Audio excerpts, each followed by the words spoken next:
Hey, how's it going? My name's Nat. Let's see what's making news. There's been more rain, more sandbags and more flood warnings in many parts of the country where rivers and creeks are still on the rise. But many communities are doing what they can to stay positive. Here's Michelle. It's been a wet weekend and a nervous wait for a lot of towns, as water levels continued to rise and people did what they could to protect their homes. Well, we've sandbagged the front doors. door, back door, 20 sandbags per house. So at this stage we're okay, but who knows what's to come. So far in Echuca in Victoria, the 2.5 kilometre long levee is doing its job, but the Murray River still hasn't peaked yet.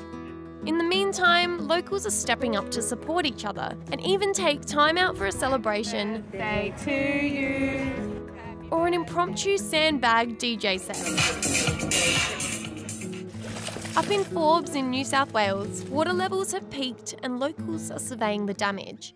We put some levee banks up and blocked some drains in the levee banks, but the floodwater went over them, so now it's all through the crops. It's been very wet and rainy, and it's caused a flood that's gone through town. It's ended up out to our place and through my barley crop that I sowed.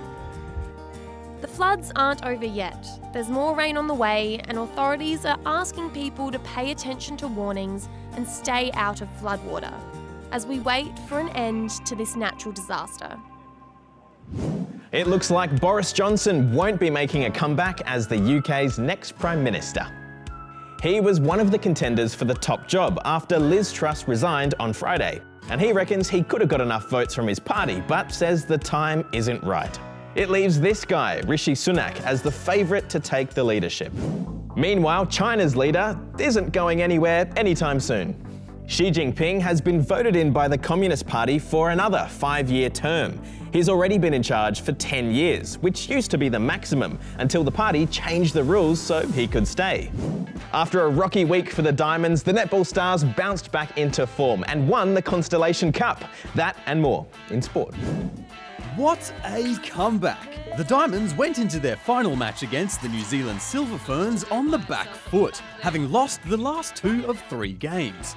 But after a slow start to the match, the Diamonds flipped a switch in the 3rd quarter, eventually claiming a 57-53 win, giving them enough points to snag their 10th Constellation Cup. The Men's T20 World Cup has kicked off, and not in a good way for the Aussies. At the SCG, New Zealand trumped Australia by 89 runs, which is the biggest loss the Aussies have faced in any T20 World Cups. That's a big loss in the context of the tournament. We were just totally outplayed. In Melbourne, India took on Pakistan in front of one of the largest crowds for a cricket match ever at the MCG. And they were treated to some magic from India's Virat Kohli, who hit 82 from 53 deliveries, helping to score a 4-wicket victory. And now to probably the oddest looking race you've ever seen. The Canberra Kinetic Sculpture Race has been brewing for a while, but originally it comes from a traditional race that's been going for 60 years nearly in California. Competitors had to create a craft that could race on land, sand and water, with extra points awarded for artistic flair and pageantry. And will it float? No. Cats don't like water. All in all, the event made quite a splash. Get it? Splash?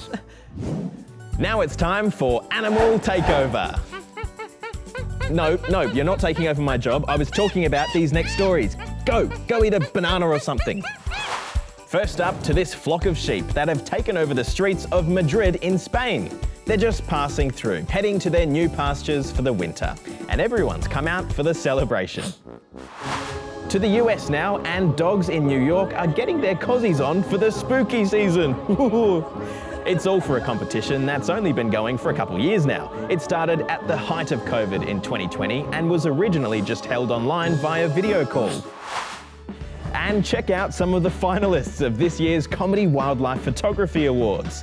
Out of the thousands of entries, 40 have been picked for the shortlist. And I must say, some of them are pretty funny.